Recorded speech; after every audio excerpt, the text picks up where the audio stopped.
তুমি তো সাথী আমার হলে না।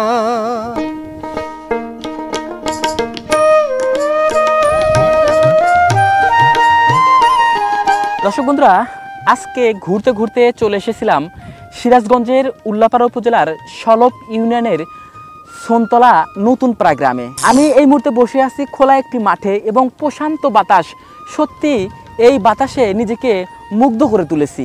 আর আমার পিছনে দেখতে পাচ্ছেন অসংখ্য কিশোর কিশোরী, তারা কিন্তু বিভিন্ন খেলাধুলায় মেতে উঠেছে। আজকে এই গ্রামের কিছু চিত্র আপনাদেরকে তুলে ধরবো এবং গ্রামের মানুষের যে একটা মনোভাব এবং প্রশান্তি, সেটি কিন্তু আপনাদেরকে বোঝানোর চেষ্টা করব। চারদিকে সবুজ ঘেরা সিরাজগঞ্জের উল্লাপাড়া উপজেলার সোনতলা নতুনপাড়া গ্রাম। মাঠের বুক জুড়ে দিগন্ত বিস্তৃত ফসল আর চারপাশে গ্রামীণ প্রকৃতির অপরূপ সৌন্দর্য। এই সৌন্দর্যের মাঝেই সময় কাটাচ্ছে গ্রামের কিশোররা।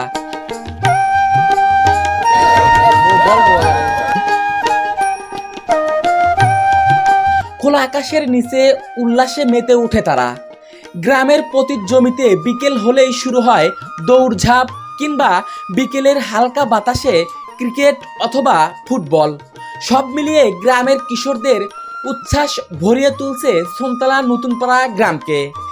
এছাড়াও গ্রামের যুবক এবং প্রবীণ ব্যক্তিরা খোলা আকাশের নিচে মনের আনন্দে গুনগুনে গান গেয়ে যায়।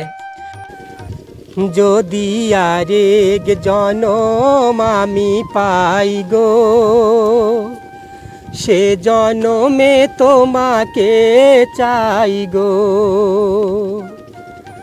ও আমি কারে দেখাবো, ও আমি বুকের ব্যথা, তুমি তো সাথী আমার হলে না।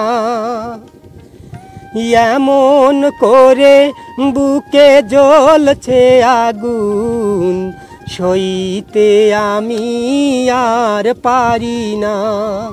প্রকৃতির সান্নিধ্যে তাদের এ আনন্দ ইট পাথরের শহরের বাইরে এক অন্যরকম ছবি আঁকে।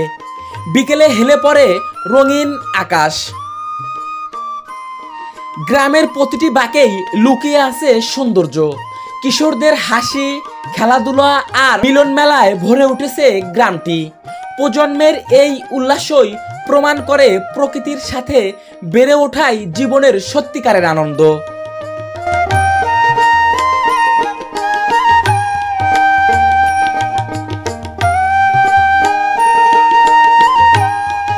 গধূলি বিকেলের আকাশ এক অপূর্ব রঙের খেলা। সূর্য পশ্চিম দিগন্তে হেলে পড়তে পড়তে চারপাশে ছড়িয়ে দেয় লালচে, কমলা আর সোনালি আভা। সেই আলো মেঘেদের গায়ে লেগে কখনো রক্তিম, কখনো বেগুনি, আবার কখনো সোনা রঙে রূপ নেয়।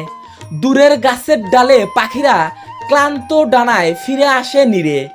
হালকা বাতাসে মাটির গন্ধ মিশে থাকে দিনের বিদায়ের সুর।